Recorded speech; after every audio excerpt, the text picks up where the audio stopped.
My name is Chris. This happened years ago, and to be honest, I'd completely forgotten about it until recently.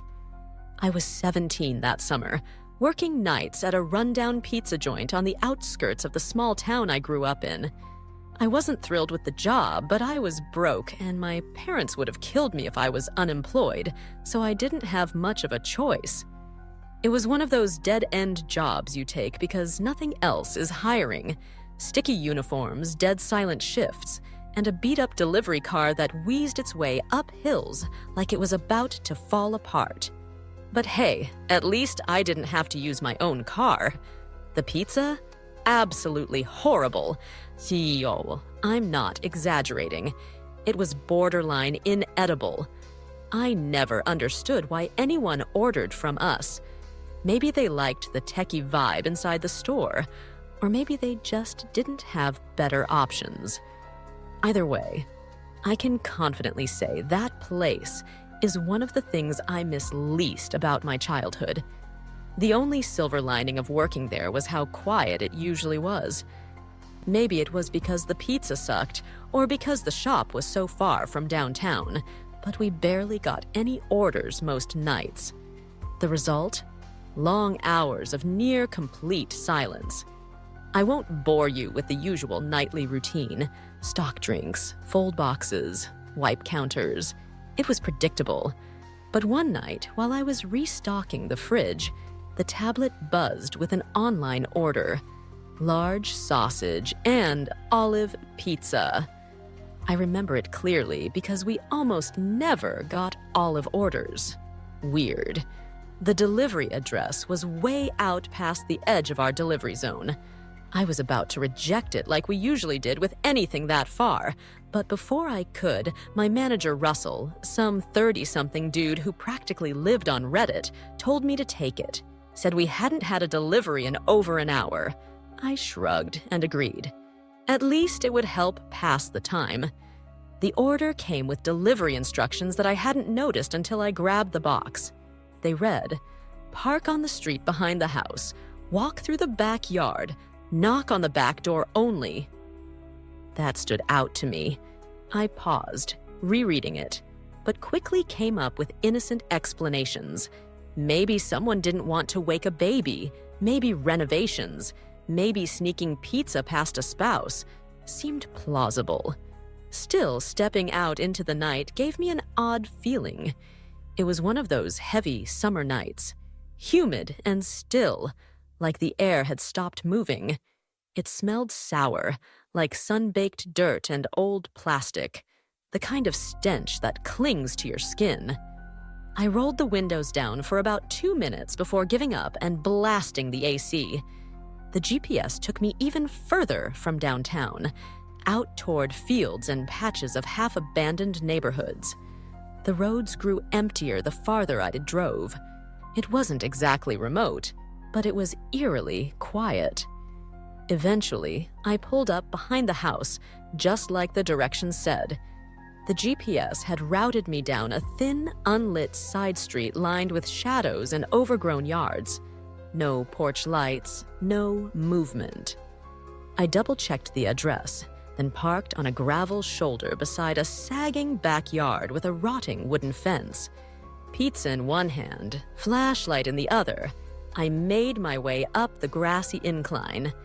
At the top, I saw the back door, an old white one with a little glass pane covered by a flimsy curtain. I knocked once, waited. No answer. Knocked again. Just as I raised my hand for a third knock, the curtain twitched. Not a full movement, just a tiny flutter, like someone brushed it with their finger. I froze.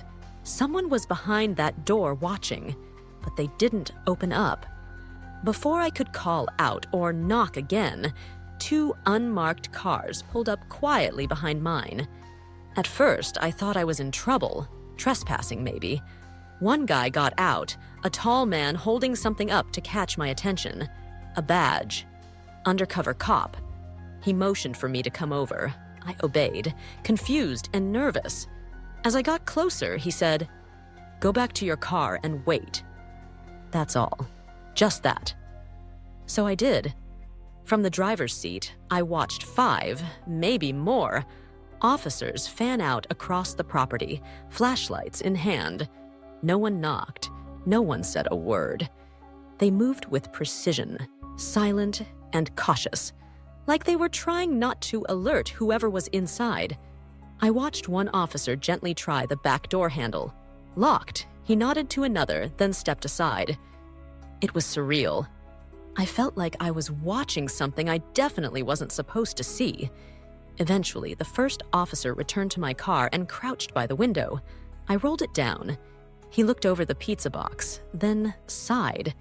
He explained, vaguely, that they were in the middle of an ongoing investigation tied to that house. He apologized for not intercepting me sooner. They were apparently repositioning when I pulled up. He took down the delivery info: name, Jerry, number, address. "Go back to the store," he said. That was it. I protested, told him my manager was going to freak if I came back with the pizza, but the guy just shrugged, then turned and walked away.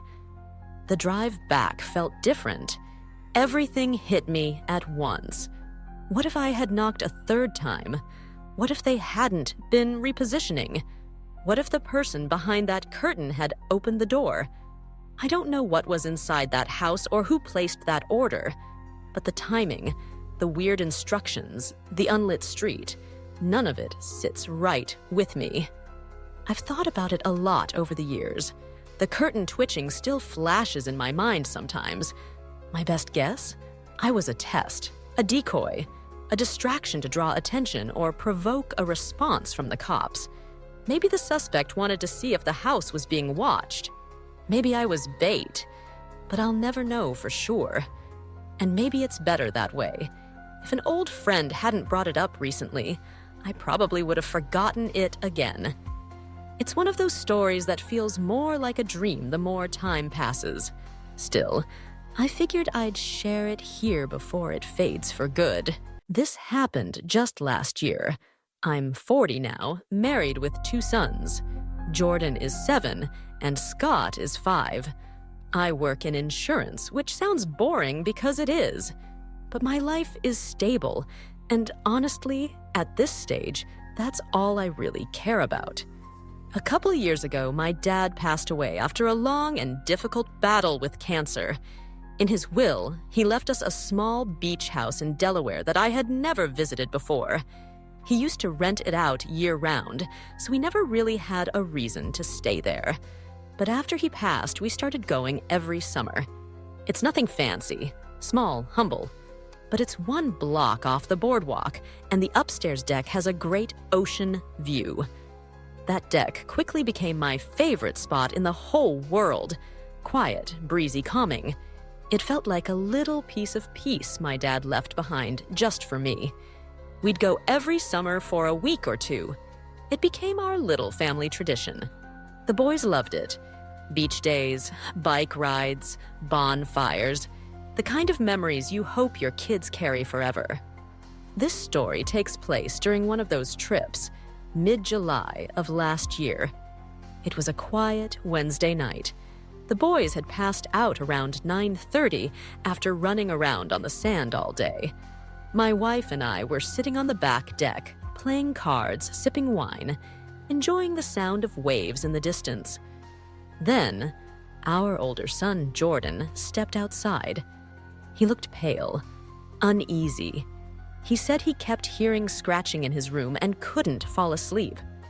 I shared a glance with my wife, then stood up and told her I'd check it out. I figured it was nothing, just old house noises. The place was built decades ago, after all. Jordan's room is downstairs.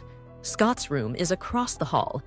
I followed Jordan back down, and he pointed to a spot low on the wall near his bed. He motioned for me to listen, so I stood there. Nothing at first, but after maybe 20 seconds, I heard it. A faint scratching, subtle, rhythmic. I crouched down and put my ear to the wall. That's when I heard the breathing. Not a raccoon or possum, not an animal. It was human, slow, deep intonation. I flinched back so hard I nearly hit the dresser behind me. "Jesus!" I gasped, louder than I meant to. Jordan's eyes went wide with fear, and then we both heard it. A scream, a horrible, guttural scream somewhere inside the wall. I don't even know how to describe it. It was animalistic and furious, like whoever was in there had been waiting for me to hear them, and now they were done hiding. Adrenaline took over. I grabbed Jordan's arm and yanked him out of the room. We sprinted across the hall. I flung open Scott's door, scooped him out of bed, still half asleep, and bolted back up the stairs toward the deck where my wife was. I screamed her name. That was the only thing on my mind. Getting to her, then I heard the scream again. But this time, it was closer. I turned back just in time to see a man, covered in filth, charging down the hallway after us. He was barefoot, wearing what looked like torn thermal underwear stained in something I didn't want to think about. He was wild-eyed, with tangled hair and bloody fingernails. I almost tripped trying to get to the top of the stairs, but we made it. I flung the sliding deck door shut just in time. Not even 2 seconds later, the man slammed into the glass with his full body. It didn't break, but it shuddered, and I thought it would. He screamed again, louder this time, and began clawing at the glass like an animal. He pounded on it with his fists, his palms, his head. At one point, he smeared something across the surface. Mud, blood, or worse. I threw my body against the door. My wife grabbed the kids, covered their ears, and backed away from the scene. I yelled at her to call the police. She did. I kept my eyes on his, tried to shield the kids from the sight of him. I don't know how long I held that door. 1 minute? 5? It felt like a lifetime. But finally, red and blue lights flashed across the ceiling. The cops were here. I don't know which direction they came from, but 2 officers appeared inside the house and rushed him. One tackled him from behind, the other helped subdue him. The man didn't go quietly. He screamed and thrashed and cursed the entire time. The rest of that night is a blur. I gave my statement. The officers asked me if I knew about any crawl spaces or access panels. I didn't, but we went looking together. And that's when we found it. There was an entrance to a crawl space under the back porch, completely hidden unless you were looking. It led to a standing width space that ran along the foundation of the house. Inside that crawl space was a second access point, a loose panel in the back of Jordan's closet. My legs went weak when I saw it. I had no idea it was there. I'd inherited the house, sure, but I hadn't done a full inspection. Never thought I needed to. A few days later, a detective followed up with me. He told me the man had been squatting in the crawl space for months. He'd found it during the off-season and started living there. The man admitted he was stealing food from us and from neighboring homes. We hadn't noticed because, well, he didn't steal much, just enough to survive. But that night, he said, he was planning to hurt us. He believed it was his house now. We were the intruders. The detective told me that if Jordan hadn't heard the scratching and spoken up, it might have ended very differently.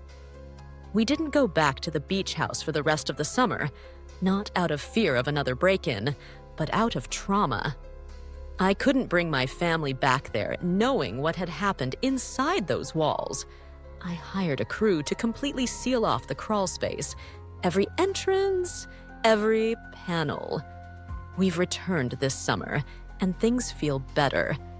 Not perfect, but safer. Still, at night, when things are quiet, I sometimes catch myself listening for scratches, not because I expect to hear them, but because part of me remembers what it felt like when I did. I grew up in the kind of rural town where you could ride your bike for miles without passing another soul. And like a lot of people, summer was my favorite season. It still is, actually. But something about the season feels different now. When I was a kid, summer meant endless fields, quiet trails, and skies so clear at night they made you believe in magic.